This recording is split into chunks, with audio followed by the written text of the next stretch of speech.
कहानी की शुरुआत में हमें सन 1899 का सीन दिखाया जाता है। यहाँ पर हमें एक एलिस नाम के व्यक्ति को दिखाया जाता है जो कि बोर्ड पर एक क्वेश्चन को सॉल्व कर रहे होते हैं। वो किसी भी तरह से एक टाइम मशीन बनाना चाहता है। वो अपनी तरफ से पूरी कोशिश कर रहे होते हैं, लेकिन उनका दोस्त डेविड उनकी बात से बिल्कुल भी खुश नहीं होता, क्योंकि उसे लगता है कि एलिस फालतू में अपना समय बर्बाद कर रहा है और वो उससे कहता है कि एलिस को एक अच्छी सी नौकरी ढूंढ लेनी चाहिए। लेकिन एलिस उसकी बात पर बिल्कुल भी ध्यान नहीं देता। वो अपने काम को कंटिन्यू करता रहता है। एलेक्स अपनी गर्लफ्रेंड एमा से बहुत ज्यादा प्यार करता है और जब वो एक दिन अपनी गर्लफ्रेंड एमा से मिलने के लिए जा रहा होता है तो उसे रास्ते में एक गाड़ी दिखाई देती है, जिसके बाद एलिस उस कार को देखने लगता है और वो गाड़ी अचानक ही आगे बढ़ जाती है। इससे पहले कोई हादसा हो पाता एलिस उस गाड़ी का ब्रेक लगा देता है। वो गाड़ी वहीं पर रुक जाती है। इसके बाद एलिस अपनी गर्लफ्रेंड एमा से मिलता है। वो एमा से मिलकर बहुत ज्यादा खुश होता है। वो दोनों आपस में बात कर रहे होते हैं, तभी वहाँ पर एक चोर आ जाता है और वो उन दोनों को गन दिखाकर लूटने की कोशिश करता है। एलिस चोर से गन छीनने की कोशिश करता है, लेकिन तभी गोली चल जाती है और गोली एमा में जाकर लगती है। एमा की वहीं पर मौत हो जाती है। एमा की मौत हो जाने की वजह से एलिस बुरी तरीके से टूट जाता है और अब वो टाइम मशीन बनाने की प्रक्रिया को बहुत तेजी से करने लगता है, क्योंकि अब वो किसी भी तरह से एमा को वापस पाना चाहता है। और आखिर में 4 साल की मेहनत के बाद एलिस टाइम मशीन बनाने में कामयाब हो जाता है, जिससे वो बहुत ज्यादा खुश होता है। एलिस टाइम मशीन के बारे में किसी को भी कुछ नहीं बताता, यहाँ तक कि वो अपने बेस्ट फ्रेंड डेविड को भी नहीं। और अब एलिस टाइम मशीन का इस्तेमाल करके उस टाइम में वापस आ जाता है जब चोर ने एमा को गोली मारी थी। वो एमा को जिंदा देखकर बहुत ज्यादा खुश होता है और अब उसे यह भी पता होता है कि कुछ टाइम बाद यहाँ पर एक चोर आएगा और उसकी वजह से एमा की मौत हो जाएगी। इसके बाद वो एमा को उससे बचाने के लिए उसे लेकर दूसरी तरफ चला जाता है और अब वो एमा के लिए फूल लेने के लिए जाता है तो एमा की गाड़ी से टकराने की वजह से मौत हो जाती है, जिसे एलिस ने पिछली बार ब्रेक लगाकर रोक दिया था, क्योंकि इस बार एलिस चोर से एना की जान बचाने के लिए कुछ टाइम आगे आ गया था, जिसकी वजह से वो कार में ब्रेक नहीं लगा पाया और एमा की मौत हो गई। और वो इस बार भी एमा की मौत हो जाने की वजह से बहुत ज्यादा दुखी हो जाता है और उसे लगता है कि पास्ट में टाइम को नहीं बदला जा सकता और अब वो फ्यूचर में जाने का डिसाइड करता है, क्योंकि उसे लगता है कि फ्यूचर में इंसानों ने ऐसी मशीन को बना लिया होगा जो पास्ट की घटनाओं को बदल सके। और अब वो फ्यूचर में सन 2030 में आ जाता है और यहाँ पर आकर उसे पता चलता है कि साइंटिस्ट इंसानों को चांद पर भेजने की तैयारी कर रहे हैं, क्योंकि ज्यादा जनसंख्या होने की वजह से इंसानों को ज्यादा मुसीबतों का सामना करना पड़ता है। अब एलिस लाइब्रेरी में यह जानने के लिए आता है कि साइंटिस्टों ने पास्ट की घटनाओं को सही करने का डिवाइस बनाया है कि नहीं। और यहाँ पर आकर उसे पता चलता है कि अभी तो टाइम मशीन की भी खोज नहीं हुई है और यह बात जानकर वो बहुत ज्यादा दुखी होता है, क्योंकि वो एमा को पाना चाहता है। और अब वो टाइम टेबल करके भविष्य में और आगे जाने का डिसाइड करता है, क्योंकि उसे पूरा विश्वास होता है कि फ्यूचर में साइंटिस्टों ने पास्ट की घटनाओं को सही करने का डिवाइस बना लिया होगा। और अब वो टाइम टेबल करके सन 2037 में आ जाता है और वो यहाँ पर आकर देखता है कि इंसानों ने चांद पर कॉलोनी बसाने के दौरान चांद पर बॉम्ब ब्लास्ट करके पूरे चांद को ही डिस्टर्ब कर दिया और चांद का मलबा पृथ्वी पर लगातार गिर रहा होता है और इंसान अपनी जान बचाकर इधर उधर भाग रहे होते हैं। अब एलिस को 2 पुलिस वाले पकड़ लेते हैं, क्योंकि उन्हें लगता है कि एलिस अब मुसीबत में है और एलिस किसी तरह उन लोगों से छूटकर अपनी टाइम मशीन में वापस आ जाता है। इससे पहले उसके ऊपर चांद का मलबा गिरता वो अपनी टाइम मशीन को स्टार्ट कर देता है और टाइम मशीन में तेज झटकों की वजह से एलिस बेहोश हो जाता है और लगातार टाइम मशीन में सफर कर रहा होता है। और अब उसकी मशीन टाइम टेबल करके उसको लाखों साल भविष्य में आगे पहुंचा देती है। और अब एलिस जैसे ही होश में आता है वो टाइम मशीन को ऑफ कर देता है, लेकिन अब तक वो 8 लाख वर्ष भविष्य में आगे आ चुका होता है और वो घायल होने की वजह से फिर से बेहोश हो जाता है। और जब वो होश में आता है तो वो अपने आप को एक कबीले में पाता है। एलिस के चारों तरफ कबीले के आदमी खड़े होते हैं। एलिस उनसे बातें करने की कोशिश करता है, लेकिन एलिस का उन पर कोई भी फायदा नहीं होता, क्योंकि वो लोग एलिस की भाषा नहीं समझते। लेकिन यहाँ पर एक मायरा नाम की लड़की एलिस की भाषा समझ जाती है, क्योंकि वो प्राचीन भाषाओं को जानती है। मायरा एलिस को अपने कबीले के लोगों से बचा लेती है, क्योंकि वो लोग एलिस को खुद से अलग होने की वजह से मारना चाहते थे। एलिस मायरा को बताता है कि वो भविष्य में आया है। यह बात मायरा अपने कबीले के आदमियों को नहीं बताती, क्योंकि वो लोग एलिस को एलियन समझकर मार देते। एलिस यहाँ पर देखता है कि यहाँ के लोग बड़ी बड़ी चट्टानों की दीवारों पर घर बनाकर रहते हैं, क्योंकि पास्ट में सभी कुछ नष्ट हो गया और और सभी लोग मारे गए, लेकिन उनमें से कुछ लोग बच गए। वो लोग प्राचीन जमाने की तरह कबीले में एक साथ रहते हैं। साथ में एलिस ये भी देखता है कि पास्ट में की गई इंसानों द्वारा गलतियों के कारण चांद भी कई हिस्सों में टूट गया है। मायरा के छोटे भाई एलन को एलिस बहुत ज्यादा पसंद आता है, इसीलिए वो जल्द ही एक अच्छे दोस्त बन जाते हैं। और एलन को एलिस का हैंड वॉच बहुत ज्यादा पसंद आता है, क्योंकि आज से पहले उसने ऐसी कोई भी चीज नहीं देखी थी। एलिस उसे अपना हैंड वॉच दे देता है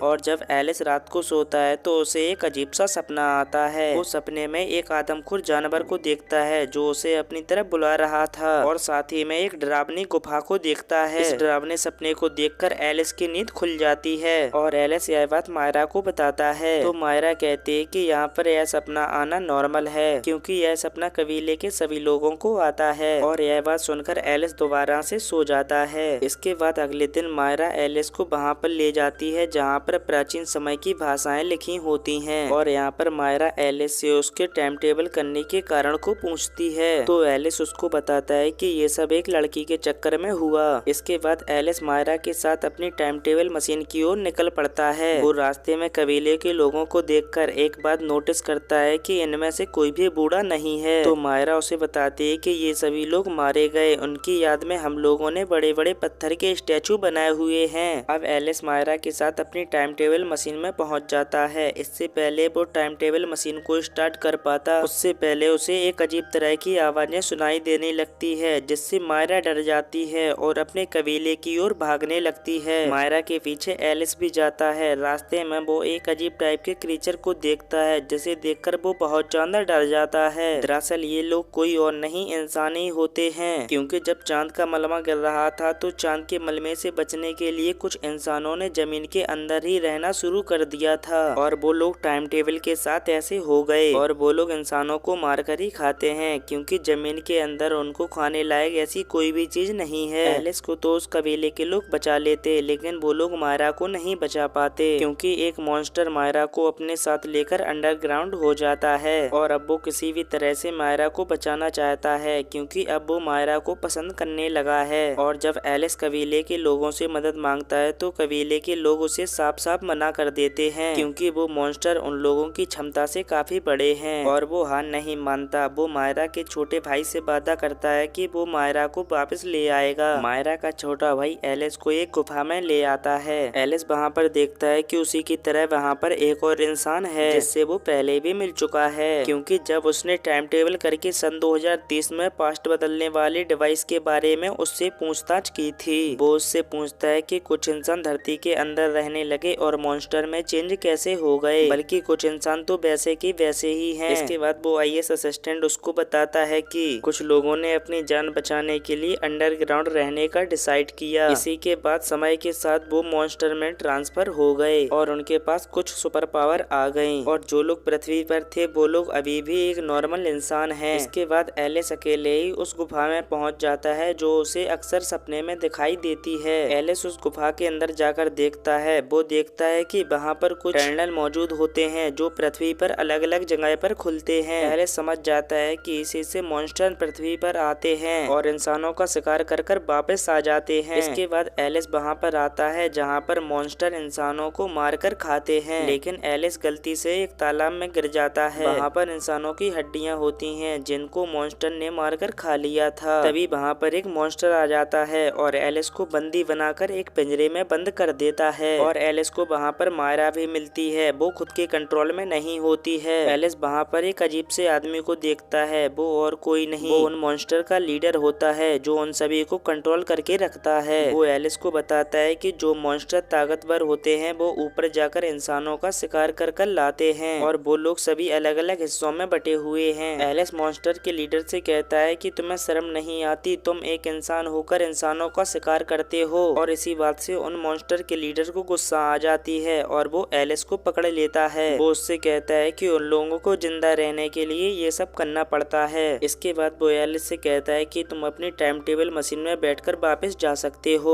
और एलिस अपनी टाइम टेबल मशीन में बैठकर टाइम टेबल मशीन को स्टार्ट करने लगता है और वो अपने साथ में उस लीडर को भी खींच लेता है। जिसके बाद एलिस और वो लीडर साथ में टाइम टेबल करने लगते हैं, जिसके बाद उन दोनों में फाइट होने लगती है और एलिस उस लीडर को टाइम मशीन से बाहर लटका देता है। है और समय के ज्यादा तेज चलने की वजह से उस लीडर की मौत हो जाती है, क्योंकि वो देखते ही देखते बहुत ज्यादा बूढ़ा हो जाता है। और वहीं एलिस को कुछ भी नहीं होता क्योंकि वो टाइम टेबल मशीन के अंदर होता है। उसके मरने के बाद एलिस टाइम टेबल करके और भी आगे आता है। वो देखता है कि पृथ्वी अब इंसानों के रहने लायक नहीं बची, अब केवल पृथ्वी पर मॉन्स्टर ही बचे हुए हैं। वो समझ जाता है कि पास्ट में उन मॉन्स्टर ने पृथ्वी पर रहने वाले सभी लोगों को खा लिया, जिसकी वजह से पृथ्वी का तो पूरा नक्शा ही बदल गया और ये सब हाल हो गया। इसके बाद एलिस वापस से टाइम टेबल करके उसी मॉन्स्टर के टनल में आ जाता है और सबसे पहले वो मायरा को आजाद करता है और टाइम टेबल मशीन को स्टार्ट करके और उसके पुर्जों को जाम करके मायरा को लेकर वहाँ से भागने लगता है। दरअसल उस टाइम टेबल मशीन को वो ब्लास्ट करके उन सभी मॉन्स्टर को मारना चाहता है ताकि इंसान बचे रहें और पृथ्वी का वातावरण भी साफ रहे। एलिस और मायरा को देखकर वो मॉन्स्टर उन्हें मारने के लिए उनका पीछा करने लगते हैं, लेकिन एलिस बड़ी मुश्किल से मायरा को लेकर वहाँ से निकल जाता है और टाइम मशीन ब्लास्ट होने की वजह से सभी मॉन्स्टर मारे जाते हैं। इस तरह एलिस अपनी टाइम मशीन की बलि देकर इंसानों को पृथ्वी से खत्म होने से बचा लेता है और अब एलिस अपनी सारी जिंदगी मायरा के साथ ही बिताना डिसाइड करता है। और इसी के साथ यह मूवी यहीं पर समाप्त होती है।